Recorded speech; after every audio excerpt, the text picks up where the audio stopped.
so happy, my hair so nappy, had an afro. Jackson. Guys, I don't want to rant. I don't want to start off by ranting. But what on earth is Arteta doing? I don't know what's going on. I better move it aside so I can put the team sheet here. So first of all, before we go into Vin, let's just talk about Forest. Forest on the same points as Arsenal. Chelsea at the moment is winning 1-0, so it doesn't really matter if Arsenal win 1, 2 or 3-0 today. We're still going to be in fourth. We're not going to jump the table even if we win, such as the vitality at the top of the table. But talking about Forest, good, decent schedule to start the season off. The only problems they've really had is Liverpool and Newcastle. The last game they played, they lost 3-1, and that was at home. So that could be the beginning of that kind of tough schedule coming up to the end of this year. City, United, Chelsea, Arsenal. So Forest are going to have to turn up for all of that. And then the one big game is you win 1-0 at Anfield, which is, and look, Forest are unbeaten away from home this year. And I think Arsenal not been beaten at home this year as well. So this moves us on to Arsenal now. Mikel, two things. Why on earth are you not... Partey has been our best midfielder this season, and you drop him to put in Jorginho against a team that has been punching above their weight and beat Liverpool at Anfield. Look, there's a few things with Forest, guys. They know how to play. They know how to stop you from playing. They're second in the league in set pieces. Nuno's got them guys switched on. And no doubt they'll come into the Emirates today, and the first thing they'll do is to try to stop Arsenal from playing. And that means putting triangles around Odegaard.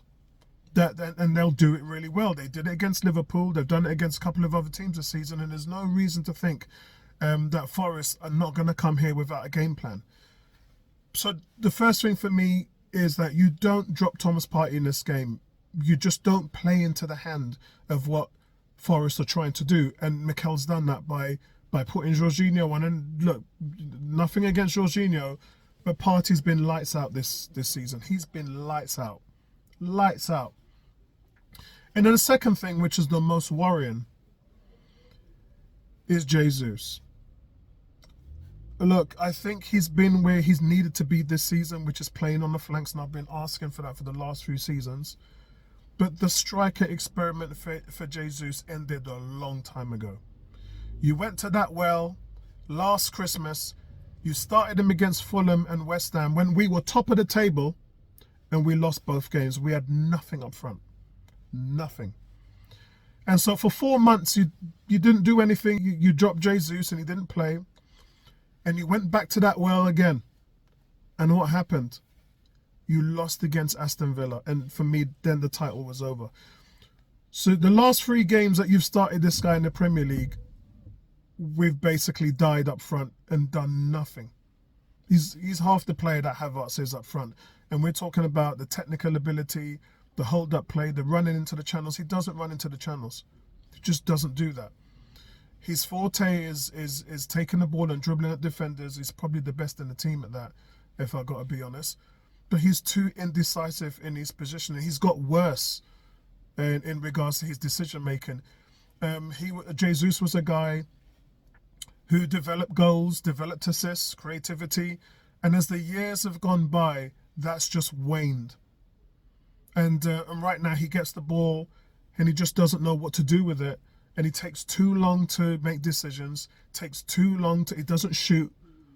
Yeah, it takes too long to make passing decisions and ends up losing possession. And I fear the worst today. And I'm just being honest. And look, let me put a disclaimer out there. If Arsenal come out today and Jesus is man of the match and he scores and he assists, then I'll take it on the chin. But in the last 28 games, he's got 1 goal and no assists. He's not doing anything up top, and that we know that the experience. It's not just this hasn't just happened over a couple of games or maybe 5 or 10 games. This has happened for nearly 30 games where he's just proved to not have any influence in the game at all. Any. And you've got other options there. Like I would play Martinelli up top. And Martinelli is a guy that needs to be playing up top because his decision making, it's got better this season on the flank, let's be fair. He's had his ups and downs, but give credit where credit due. Martinelli's looked a better player as far as being a creative player, an option up front. But when he plays up top, he doesn't have to think about creating. He doesn't have to think about passing. He doesn't have to think about taking on a man. He just plays with his back to the goal and then shoots. And he's a really good finisher, Martinelli. You've got to give credit where credit's due. And 3 years ago, when Martinelli first came on the scene, he had them 10 goals in that season. People were comparing him to Haaland.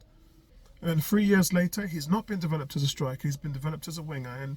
And at times, he's got back and defended really well and supported the left back. And with Calafiori in the team, Martinelli has looked better. And Calafiori hasn't always been there. The manager's gone back to the what doesn't work with Jesus. And honestly, Jesus, and we have to get behind him. There's no two ways about it. You got to repay the manager today by putting in a performance. That's it. You've got to repay Arteta's faith in you by putting in a performance, because the striker experiment with Jesus has gone horribly wrong. On the flip side of that, let's try to be positive. You got some bumps on the seats back today. A nice full game by Odegaard today, and Calafiori and obviously Timber. So everything is ticking and working well. Jorginho in the middle. So let's get some calmer heads going on and let's see how he works in that midfield to try to take control of it. But I've said this many times. Partey is the best transitional footballer in Europe, in my opinion. He is the best. There's nobody better at receiving the ball from the back line and transitioning to the strikers. There just isn't. I uploaded some shots on the forum for you guys yesterday, just to show you what a beast he is. He'll have 2 or 3 men on him, Thomas Partey, beat them and transition the ball and do it effortlessly. When we played against Chelsea, he dominated Casado. He dominated him. And so I just think that's going to be a big hole in the midfield. I think it's going to be, unless Jorginho comes out and has a blinder, you're going to have a hole in the midfield with Thomas Partey not being there. So you've got that hole in the midfield, and now you've created a hole up top as a striker. So Arsenal are going to be up against it today. And so today, guys, I'm going to go for a surprising Arsenal win. Arsenal haven't lost at home.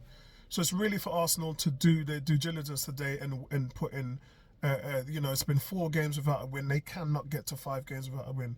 You cannot do that. You will be overloaded or swamped with the amount of teams that are fighting for position to make this Champions League. You'll just get sucked up in that top 4 battle and just lose your way. So Arsenal cannot afford to have that happen, and they need to come out today with a win. So listen, that's it. I'll talk to you guys at halftime and we see how this thing pans out.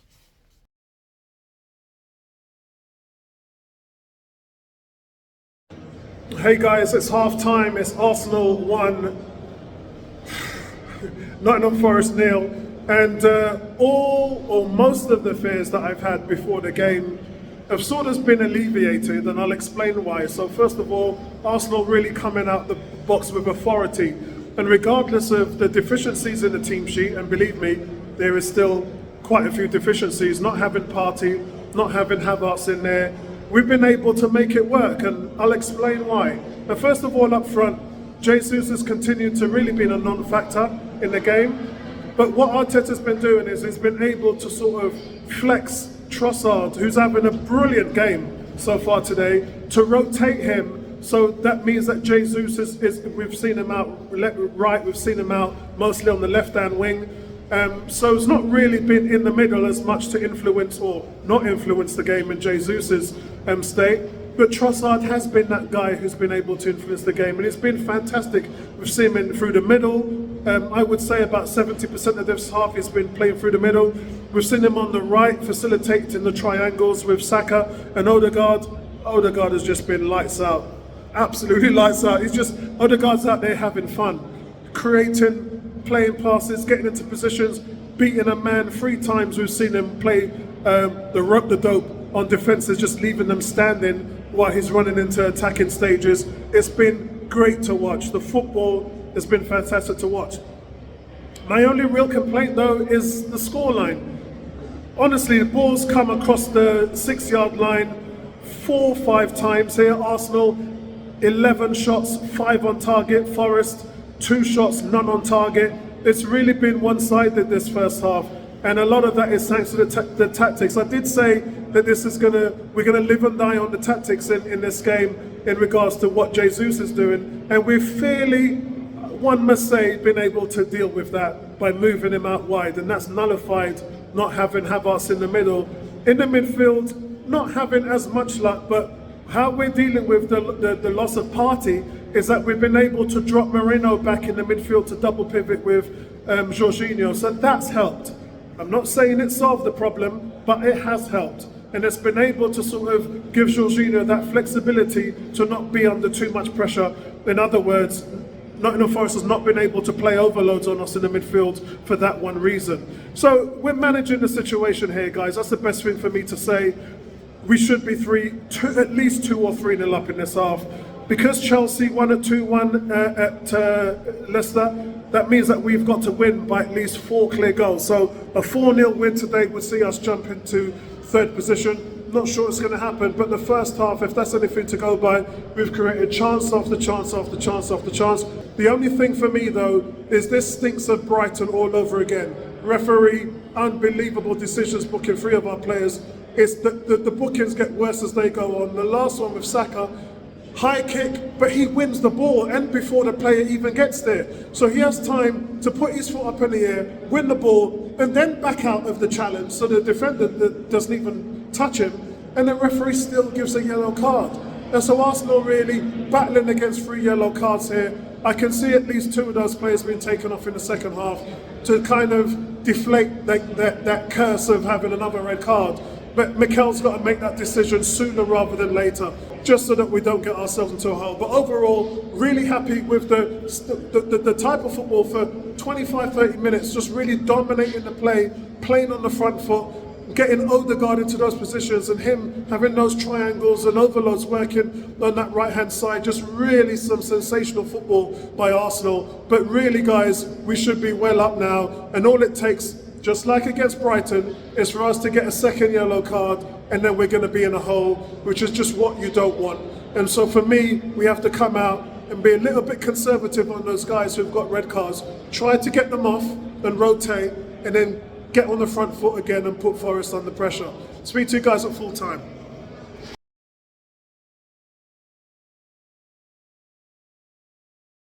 Guys, it's finished. Arsenal 3, Nottingham Forest 0. I'm not going to spend too much time because, as you guys can see, it's pissing down with rain here. But I'm glad I was wrong today. I went for a draw with the team sheet and the inability of Jesus to score. I just didn't think that we'd be able to offer anything up front. But lo and behold, Odegaard, Trossard really picking up the slack. Saka had a really good game today, and honestly had 4 blocked shots, Saka, so he could have had 2 or 3 goals today. But it was just a sheer fact that Odegaard was having fun out there. I mean, it was almost a playground for Martin Odegaard. Every time he took the ball, he just drifted wide, drifted through the middle, felt back, picked up the slack, and honestly, he had so much fun out there today, and that's what the captain can do for you. Not just that, but defensively, Odegaard is the one who influences the press, and that's been missing for the last 2 months again. So defensively, that aggressiveness from Arsenal's been missing, and today, the same thing happened when he got on the ball. On both sides of the ball, it really worked out. So I really have to shout out to Kurt. I just passed Kurt up the back there, and Kurt said, Apollo, there's no way that we're going to lose today or draw. So I have to put my hand up on that one. But yeah, fantastic result. Man of the match for me has just got to be Martin Odegaard. And I did say Thomas Partey was going to come in and influence the game in the second half, and that's exactly what he did. He comes on, he tees up, and he comes from outside and absolutely obliterates a shot. On the left-hand side, normally goes high right, but changes position on that one. And then substitute, Sterling and Nwaneri came on, and both of them combined on the right-hand side for the 3rd goal, which I thought was absolutely fantastic. Just the type of sharpness and overload that you need on that side. So listen, I'm going to go back into the studio now and hand you over to those guys. Gary and Tony are looking after you lot. I'll speak to you soon, man. Catch up with you then. All right, lads. We made it this far, so I can't complain. Let's take, let's